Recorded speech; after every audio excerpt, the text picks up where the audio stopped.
হজ শেষে জনসমাবেশে, শেষ হজ শেষে জনসমাবেশে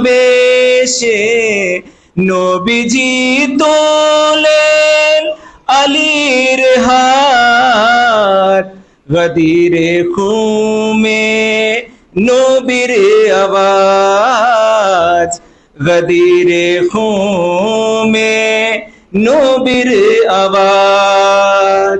যদি শুনে না থাকো শুনে নাও আজ, যদি শুনে না থাকো শুনে নাও আজ, গদিরে খুমে নবীর আওয়াজ, গদিরে খুমে নবীর আওয়াজ।